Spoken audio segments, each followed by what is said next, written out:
Hello बच्चों, कैसे हैं आप सब। आज हम हमारा पाठ श्री रामानुजन पढ़ेंगे और समझेंगे। इस पाठ में श्री रामानुजन की हम जीवनी को पढ़ेंगे। आइए देखते हैं इस पाठ को। यह है हमारा पाठ 3, श्रीनिवास रामानुजन। यह चेन्नई प्रांत के तंजौर जिले के इरोद नामक छोटे से गांव के एक स्कूल की घटना है। प्रारंभिक कक्षा के अध्यापक कक्षा में आए। वे आराम करना चाहते थे, इसलिए उन्होंने छात्रों को एक काम दे दिया। 1 से 100 अंक तक की सभी संख्याओं का योगफल ज्ञात करके बताओ। अब कक्षा में अध्यापक आते हैं और उन्होंने आराम करना था। वे चाहते थे कि मैं थोड़ा सा आराम करूं। उन्होंने एक तरकीब सोची और उन्होंने सोचा क्यों ना इन बच्चों को एक काम दे दो जिससे ये अपने काम में व्यस्त रहें और मैं भी अपना आराम कर लूं। इस काम के रूप में उन्होंने बच्चों को 1 से 100 तक की संख्याओं का योगफल ज्ञात करने के लिए दिया।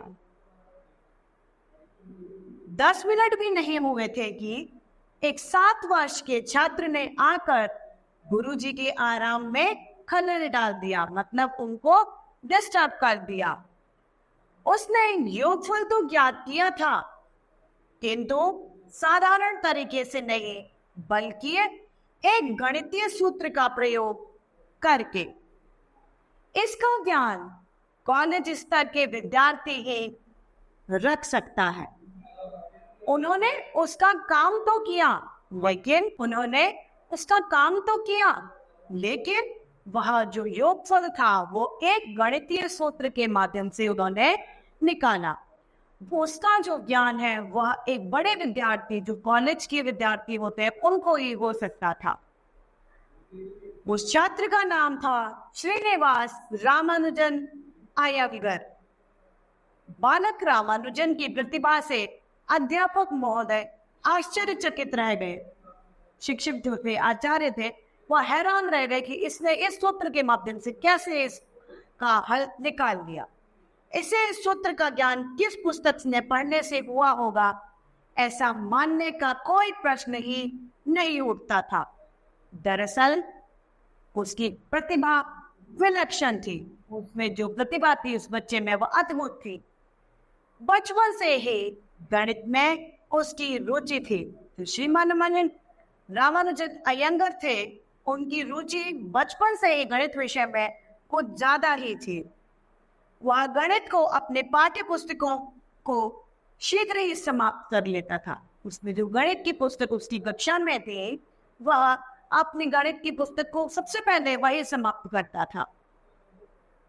फिर अगली कक्षा के छात्रों से पुस्तक मांगकर पढ़ने लगते थे। अपने से बड़ी कक्षा के जो विद्यार्थी थे उनसे वह पुस्तकें मांगकर पढ़ने लगते थे।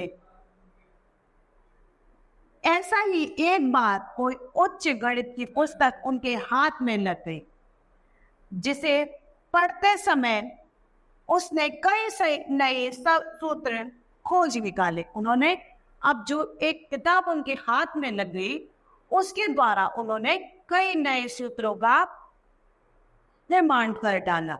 लेकिन यह उन्हें मालूम नहीं था कि जो सूत्र उन्होंने खोजे हैं उनमें से तो पहले ही कई गणितज्ञों ने उन्हें खोज लिया है। जो सूत्र उन्होंने खोजे हैं वह पहले ही गणितज्ञों द्वारा खोज लिए गए हैं। जब उसे यह पता चला, उसे दुख तो अवश्य हुआ, परंतु गणित के प्रति उनका अनुराग कम नहीं हुआ। जब उन्हें इस बात के बारे में पता चला कि जो सूत्रों की खोज मैंने करी है वह पहले से ही खोजे जा चुके हैं, उन्हें थोड़ा सा दुख हुआ कि मैंने इतनी मेहनत करके ये खोजे थे। लेकिन उसके बावजूद भी उनका जो प्रेम, उनकी जो रुचि थी, वह गणित विषय के प्रति कम नहीं हुई। 16 वर्ष की आयु में वे 10वीं पास हो गए थे और इंटर में प्रवेश ले लिया था। जब वह 16 वर्ष के थे तो उन्होंने 10वीं पास करके इंटर में प्रवेश लिया।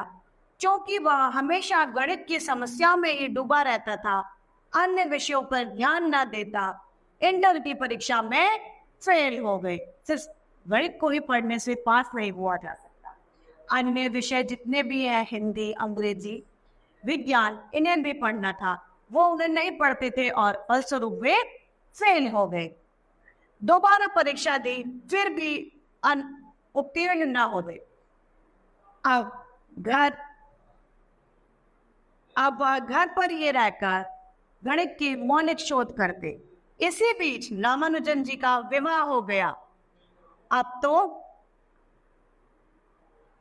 पढ़ाई जारी रहना भी बहुत मुश्किल हो गया। जब विवाह हो गया तो खर्चों में बढ़ोतरी हो गई। बढ़ोतरी के साथ साथ उनका पढ़ाई जारी रखना बड़ा मुश्किल हो गया।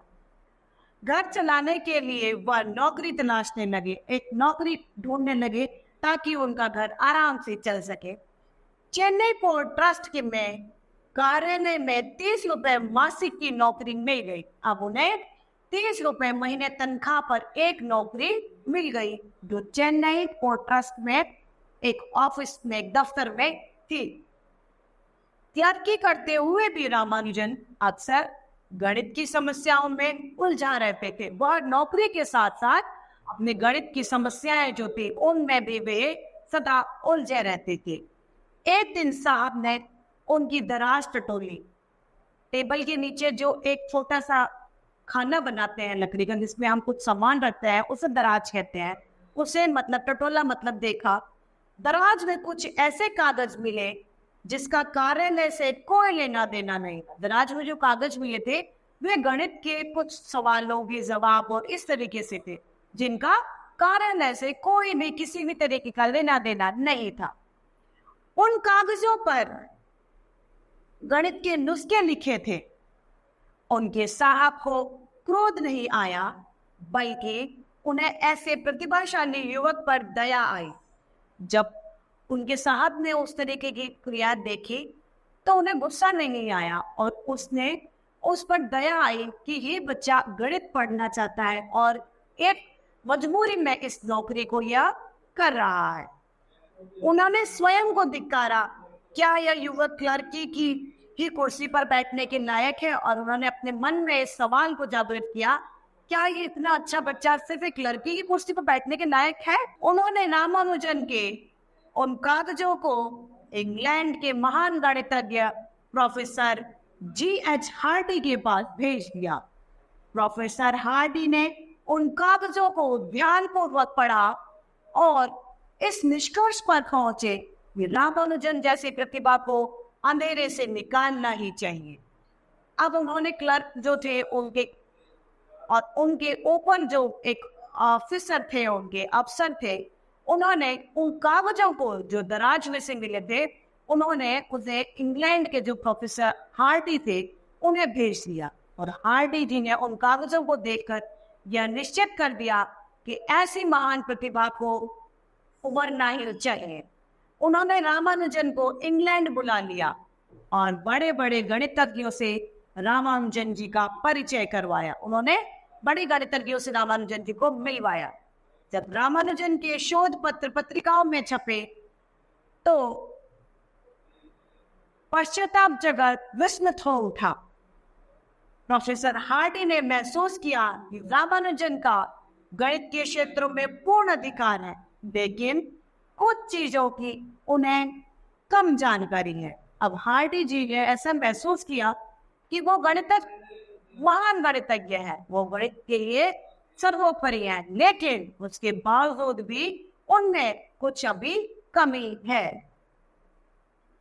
अतः उन चीजों को पढ़ाने का जिम्मा स्वयं प्रोफेसर हार्डी ने अपने ऊपर ले लिया। प्रोफेसर हार्डी ने एक जगह लिखा है, मैंने रामानुजन को पढ़ाने की कोशिश की और किसी हद तक सफल भी हुआ। वो कहना चाह रहे हैं कि मैंने रामानुजन को पढ़ाने की कोशिश करी और कुछ हद तक मैं उसमें पास भी हो गया, लेकिन रामानुजन को पढ़ाने के दौरान मैंने बहुत कुछ उनसे सीखा है। वास्तव में इतनी कम आयु में इस कोटि के कम ही विद्वान होते हैं। रामानुजन को गणित का शिरोमणि कहा गया है। शिरोमणि, गणित का शिरोमणि अपने आप में एक उपाधि है जिससे श्रीमान रामानुजन जी को नवाजा गया है। प्रोफेसर हार्डी अस्पताल में रामानुजन को देखने गए। उनकी टैक्सी का नंबर 1729 था। उन्होंने रामानुजन से कहा, यह बड़ी ही मानव संख्या है। कैसी है? बड़ी मानव संख्या, मतलब बड़ी खराब संख्या है। सुनते ही रामानुजन जी बोले, यह तो बड़ी मनोरंजक संख्या है, जो दो घनों का योग के रूप में विभिन्न तरीकों से प्रकट की जा सकती है। रामानुजन जी धर्म काम में बहुत विश्वास रखते थे।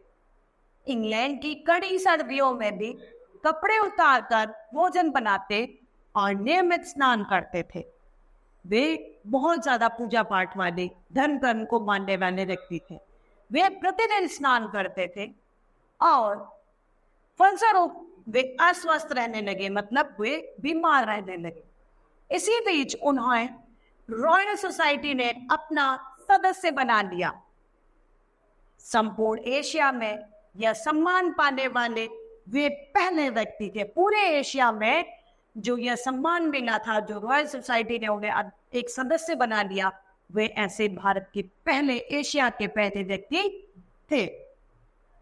इससे प्रोत्साहित होकर वे दुगने उत्साह से अपने कार्य में जुट गए। जब हम उत्साहित होते हैं, जब हमें कोई प्रोत्साहन करता है, तो हम उस कार्य को और निष्ठा से करते हैं।